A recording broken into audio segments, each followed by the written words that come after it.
Monsieur le secrétaire perpétuel de l'Académie du Royaume du Maroc, chers collègues, c'est avec une joie comme celle que donne la compréhension d'une idée nouvelle que je vous présente aujourd'hui pour votre investiture à l'Académie du Royaume du Maroc, mon cher Eldem Edem. Retracer un parcours que l'on trouve sur l'encyclopédie numérique serait une pure redondance. Mais pour nos collègues et plus généralement pour le public, je me dois d'abord de donner quelques indications. Après des études à l'Institut de linguistique générale et d'études orientales et slaves à Aix-en-Provence, et une première thèse intitulée Le commerce français d'Istanbul au XVIIIe siècle, vous avez rejoint, mon cher Edem, l'université de Bogazici, où vous avez exercé le métier d'historien jusqu'en 2024. Vous êtes membre de plus de 15 comités de rédaction de revues prestigieuses, dont le Journal of the Royal Asiatic Society, le International Journal of Middle East Studies, ainsi que de la prestigieuse Studia Islamica. Vous avez été titulaire de la chaire internationale d'histoire turque et ottomane au Collège de France de 2017 à 2022 et professeur invité dans de nombreuses universités en Allemagne, aux États-Unis notamment, Berkeley, Harvard, Columbia, où j'ai eu le plaisir de vous rencontrer à plusieurs reprises et où vous exercez en ce moment dans le département d'histoire. L'Empire ottoman, et plus particulièrement la période contemporaine, n'a aucun mystère pour vous, ce qui ne vous empêche pas de regarder ailleurs de temps à autre et de documenter avec une précision remarquable des aires culturelles bien différentes. Vous avez ainsi publié aux Belles Lettres en France, avec l'aide de l'Académie du Royaume du Maroc, un livre sur l'Alhambra, j'y reviendrai, et il vient d'être traduit par les soins de l'Académie du Royaume du Maroc, Qasr al-Hamra fi Multaqa Thaqafat. Près de 300 articles et plus de 35 livres et directions d'ouvrages attestent une productivité remarquable. Maître d'œuvre d'exposition, conférencier à travers le monde, vous avez adapté et vous savez adapter votre discours, passant de l'érudition la plus grande à la valorisation de la recherche pour un public plus large. Vous faites partie de ces historiens qui considèrent qu'il est impossible de dissocier l'histoire de l'historiographie dès lors que la base d'information sur les sources s'élargit, dès lors aussi que la signification accordée à tel décret, à tel événement, se modifie avec le temps. C'est que le passé, examiné sous l'œil du présent, est plein de surprises. Ainsi, le legs et la continuité entre l'Empire ottoman et la Turquie actuelle soulèvent de nombreuses questions méthodologiques. Vous veillez à ce que ces questions ne soient pas débordées par des préoccupations idéologiques qui, comme chacun sait, sont le royaume de l'opinion et celui du conflit. Pour ce faire, vous soulignez combien c'est la perception de la Turquie par l'extérieur qui promeut une continuité entre la dynastie ottomane et l'État moderne turc, quand les Turcs eux-mêmes ont conscience d'une distorsion entre ces deux entités. Cette continuité supposée, doublée d'une volonté de projeter une homogénéisation des peuples élaborée ailleurs, en Europe notamment, entre inquisition espagnole autrefois et assimilation aujourd'hui, est due en grande partie, cette continuité supposée, en grande partie, elle est due à une ethnicisation des Turcs par les Européens qui succombent ainsi à une illusion rétrospective voyant une nation turque dans l'Empire ottoman lui-même. Marcel Mauss disait que c'est au XIXe siècle que l'on s'est mis à parler de la civilisation au singulier. Les Européens, engagés alors dans une entreprise de colonisation, avaient confisqué ce terme et sa signification. En conséquence, le déclin était associé aux autres puissances, autrefois hégémoniques, comme l'Empire ottoman. Il est bien appréciable qu'avec vous, pour cette région du monde, comme avec d'autres collègues comme Robert Wisnowski, qui enseigne à l'université McGill et que l'Académie va recevoir en mai prochain dans un cycle sur la philosophie arabo-musulmane, il est donc bien appréciable que beaucoup de chercheurs aujourd'hui s'attaquent à cette notion délétère de déclin.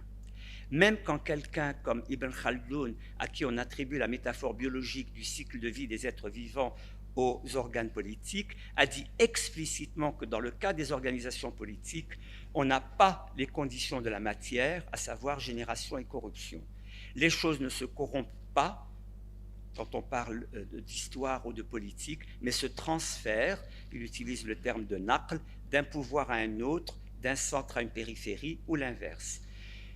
Ne pas avoir, ne plus avoir, avoir perdu une splendeur passée, vivre avec un nuqsan, ce n'est pas être inférieur, comme malheureusement de nombreux traducteurs successifs de la Muqaddima ont pu dire.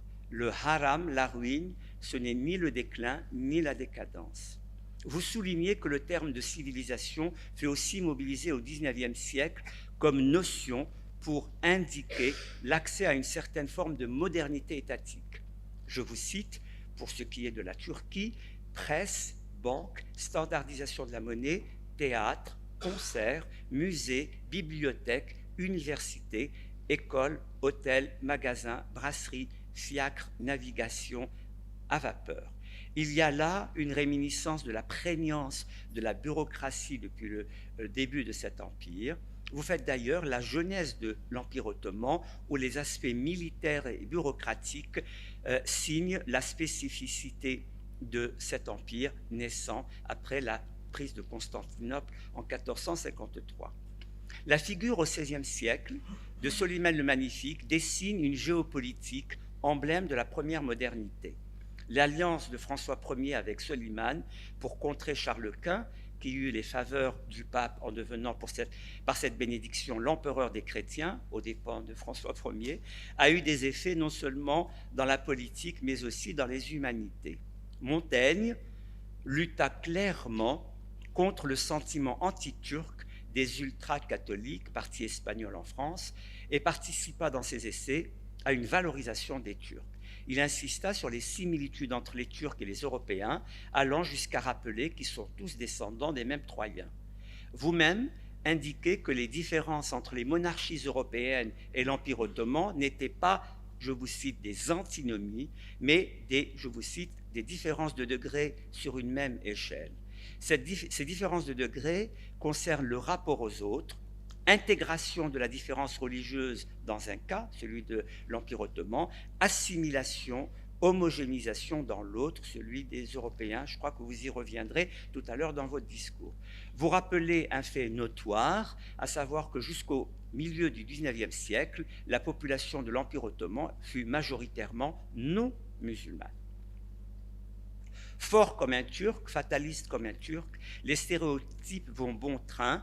Montaigne encore disait que si les Turcs sont dits sauvages en raison des conquêtes qu'ils faisaient du côté de l'Ouest européen, alors les Romains le furent tout autant. Leurs conquêtes, les conquêtes des Turcs, s'apparentent à celles des Romains qui laissaient les rois assujettis gouverner sur place. La Hongrie est emblématique à ce sujet de cette pratique. Elle était, comme vous le rappelez, divisée en 3 pays. Montaigne indique clairement le type d'occupation dont ce pays faisait l'objet et la succulente histoire des clés de cette forteresse demandée par le pacha envoyé par la Sublime Porte au roi de Hongrie pour tester l'obéissance de ce dernier indique combien le rapport avec ce pays était ambivalent, et le regretté Gilles Weinstein l'a raconté avec un humour appuyé. Je dis juste un peu de quoi il s'agit. Donc le pacha est envoyé au roi de Hongrie pour demander les clés de la forteresse. Le roi de Hongrie rassemble précisément son conseil, et le conseil dit « mais non ». La Sublime Porte demande trop de choses, il n'est pas question qu'on lui donne cette forteresse. Et le roi dit, mais il ne demande pas la forteresse, il demande les clés de la forteresse, et après tout, on peut faire des fausses clés. C'était succulent comment Gilles Weinstein, au Collège de France, racontait ces choses-là. Dans une veine turcophile, Montaigne prend l'exemple de Soliman le Magnifique contre les machiavéliens pour signaler combien il est important de respecter sa parole. À outrance, les Italiens assujettis qui s'étaient rendus aux Turcs devaient avoir la vie sauve selon la promesse qui leur avait été faite. Et la bataille de Lépante, bien sûr, offre à Montaigne l'occasion de dire qu'on doit sobrement juger des ordonnances divines et de ne pas balloter la volonté divine au gré des rancœurs humaines. Et le clan espagnol avait vu dans cette bataille gagnée contre les Turcs le doigt de Dieu favorisant les troupes chrétiennes. De l'Espagne, il est aussi question dans vos travaux autrement. Vous avez consacré, je le disais, à l'Alhambra, un ouvrage remarquable, je le rappelle le titre en français, l'Alhambra à la croisée des histoires. Vous êtes parti d'une photographie, celle d'un Palestinien lettré, sujet ottoman au XIXe siècle, et voyageant si loin, donc à Grenade. Et c'est l'occasion pour vous d'explorer plusieurs couches historiques. Il y a d'abord la couche liée à la redécouverte de l'Alhambra par les Européens au XIXe siècle après le saccage des troupes napoléoniennes, redécouverte où le tourisme prend une teinte romantique et exotique. Puis il y a la couche historique de la visite des voyageurs ambassadeurs marocains, dont un certain Kardoudi, voyageur dont vous suivez la trace en consultant les registres. Le mouvement des ambassadeurs marocains en Espagne au XIXe siècle n'est pas sans rappeler celui des ambassadeurs de l'Empire ottoman. Les enjeux militaires, mais aussi culturels, sont largement documentés par vous. Du côté turc, le voyage en Espagne d'un certain Foued Effendi retient votre attention. Vous y voyez le signe d'une élite ottomane, polyglotte et sachant combiner avec habileté les courtoisies envers les chrétiens, tout en affirmant clairement les positions musulmanes. Votre ouvrage consacre une méthode rare en histoire, faire de l'histoire d'une région, d'une période, par la description des rencontres humaines. Les rencontres humaines qui se jouent en général sur plusieurs plans, militaires bien sûr, culturels aussi, et amicales, donnant une résonance particulière à ce qui se tramait au XIXe siècle, à savoir l'expansion coloniale de l'Espagne au Maroc, comme celle des autres puissances que sont la France et la Grande-Bretagne. Ces rencontres humaines sont comme la forme concrète des échanges institutionnels entre les deux pays et elles se cristallisent autour de l'Alhambra qui symbolise tant de siècles d'échanges, de tensions, de conflits, de moments de répit aussi.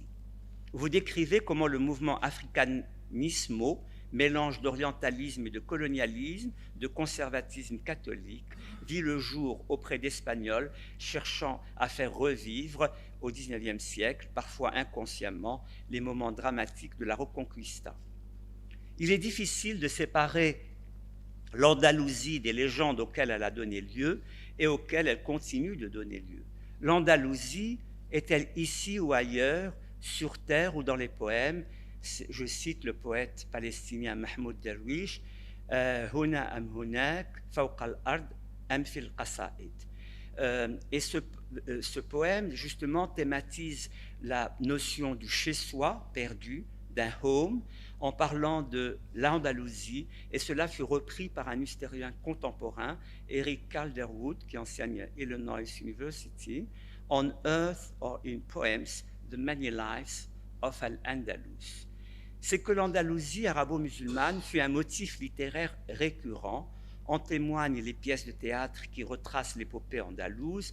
Il y a tout un genre élégiaque que vous rappelez et qui commença très tôt, dès le XIIIe siècle, avec la remémoration du poète andalou Arrundi, dont la poésie anime encore aujourd'hui les classes marocaines et qui se prolonge jusque chez les Turcs au XIXe siècle. لكل شيء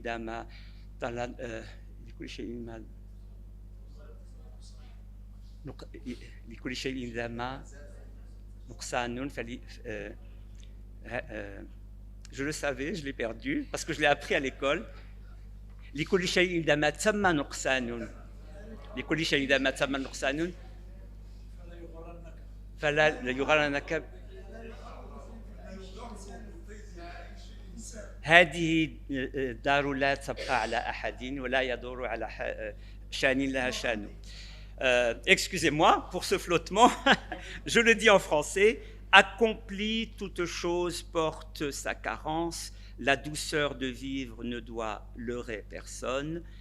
Tel que je vois, tout est affaire d'alternance, combler un instant, on en pâtit l'éternité, la vie ici-bas n'épargne jamais personne, etc., etc. Le motif andalou contribue aussi à entretenir la poussée nationaliste en Égypte et le titre Fath al-Andalus, la conquête de l'Andalus, fut utilisé plus d'une fois comme titre d'ouvrage.